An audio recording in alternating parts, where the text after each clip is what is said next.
Sevgili izleyenlerim, evet Sarımeşe köyümüzde eski muhtarımızın odasındayız. Evet 2006 yılında gezdiğim odayı 16 yıl 2006'dan bu tarafa tekrar gelmek beni biraz duygusallaştırdı. Muhtarımız tabii rahmetli oldu yıllar önce. Ama onun o günde gezdiğimiz odasını bir daha ne yaptım? Geldim gezmeye. 1290. Öyle mi? 1290. 90. 1290. Ben de öyle dedim daha. Rehberim illaki kendi vurgulayacak. Benim dediğimi saymıyor. Ben 290 diyorum, o da diyor 1290. Evet. Latifemi bağışlayın. Evet. Bu şömine 1290 yapımı, tarihi üstünde ve Bayburt'taki gördüğüm benim en güzel örneği diyebilirim bunu ben. 1290 yılında yapılmış bir şömine.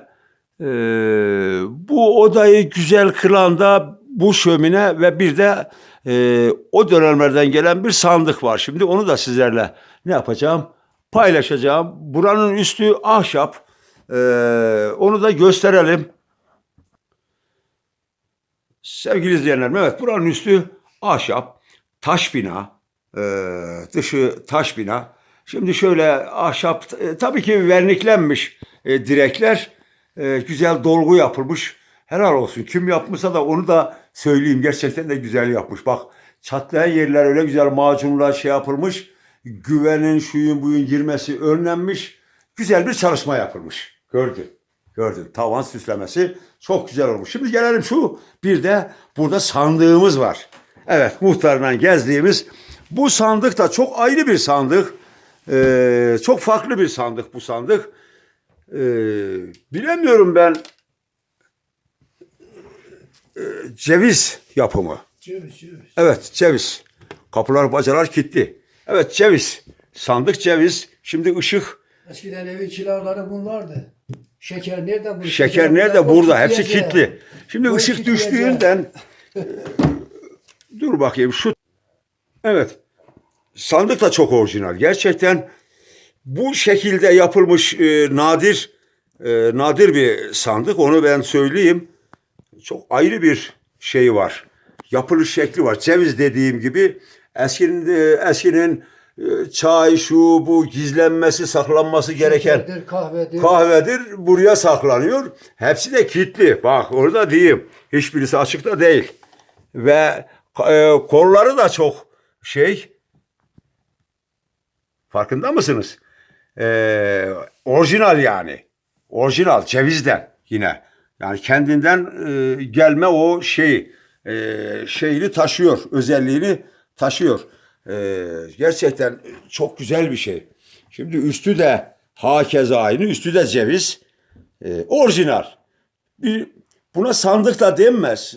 Bu büfe diyelim biz buna. O eskilerin büfeleri demekte daha doğru olur. Odanın kileri. Odanın kileri diyelim. Evet. Odanın kileri.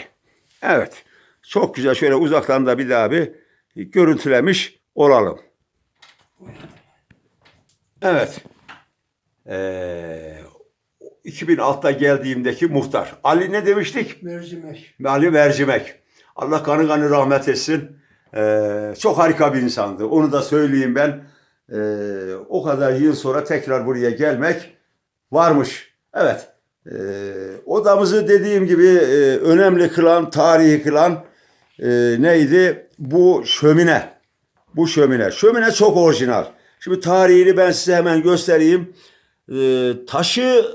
Taşı bilemiyorum nerenin taşına benziyor. Hiçbir fikrim yok bundan. Bizim Bayburt'un taşı. Ancak Zargıdenedir ya. hangi yöreden alınmış? Caminin taşına benziyor. Zargıdene. Caminin taşına benziyor. Evet. Sanki hangi köyde o şeyi? Zargıdı'dan gelme. Evet. Oranın caminin taşı Zargıdı'dan gelme. Bilmemekle beraber tahminimiz öyle. Yani. Evet. Şöyle yakın planda göstermek istiyorum size bu şömineyi.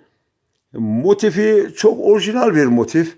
Çok güzel. Şu ağız süslemeleri, kemer süslemesi çok güzel. Eskilerde bilirsiniz kahve falan burada yapılır. Ayrıca odanın ısınması burada yapılır.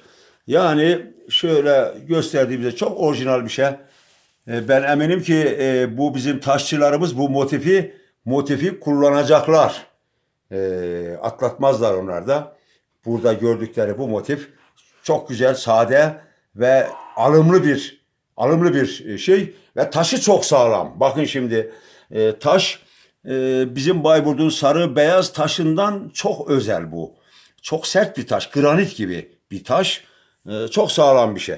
Evet, dedikten sonra burada noktayı ne yapıyoruz? Koyuyoruz.